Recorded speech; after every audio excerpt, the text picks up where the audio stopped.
ना मैं टेररिस्ट हूँ, ना मेरी बहुत बड़ी पैसों की डिमांड है, कुछ भी पैसों की डिमांड तो है ही नहीं, इमोरल तो बिल्कुल भी नहीं है। देशाची आर्थिक राजधानी मुंबईत सर्वात खळबळजनक घटना घडली आहे। पवई परिसरात ऑडिशनसाठी आलेल्या 17 लहान मुलांना ओलीस ठेवणाऱ्या रोहित आर्याचा पोलिसांच्या गोळीबारात मृत्यू झालाय। पवई येथील RA स्टुडिओत ही मुलं ऑडिशन देण्यासाठी आली होती। लंच ब्रेकपर्यंत मुले बाहेर न आल्यानं त्यांच्या पालकांची चिंता वाढली होती। याच दरम्यान एका व्यक्तीनं व्हिडिओ शेअर करून मुलांना बंधक केल्याची माहिती दिली। रोहित आर्य असं या व्यक्तीचं नाव आहे, जो पोलिसांच्या गोळीबारात ठार झालाय।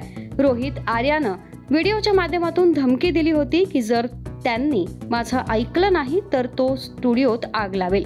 हा व्हिडिओ व्हायरल झाल्यानंतर मोठी खळबळ उडाली। दरम्यान पोलिसांनी सर्व मुलांना वाचवलं असून आरोपी रोहित आर्याचा संशयास्पद खात्मा केलाय। रोहित आर्या पुण्यातील रहिवासी होता।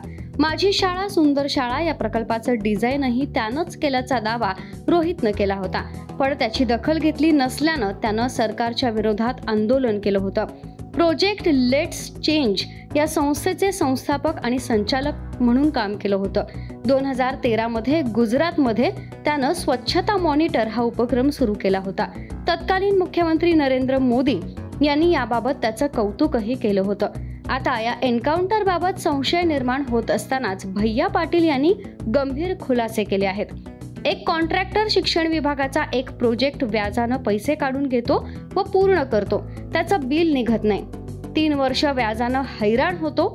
मंत्री दीपक केसरकर स्वच्छ प्रतिमेचे आयुक्त, ज्यांच्यावर कृषी खात्यातील बदल्यांमध्ये 150 कोटींचा गैरव्यवहार केल्याचा आरोप आहे। सूरज मांढरे यांना तो भेटतो, त्यांचे प्रोटोकॉल पण पूर्ण करतो, पण त्याला हे लोक दाद देत नाहीत। त्यामुळे या लोकांच्या नावानं हा आंदोलन करतो, उपोषण करतो। याला हे सगळं करून त्याचं बिल निघत नाही।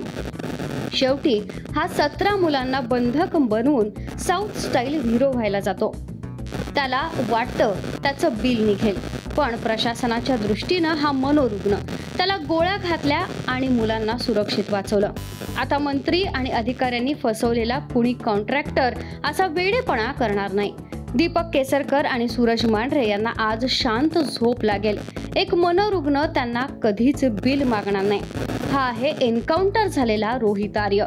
यांच्याकडे आधी साधी एअरगन होती। हॉस्टेज असणाऱ्या मुलांना सोडवायला NSG कमांडो होते।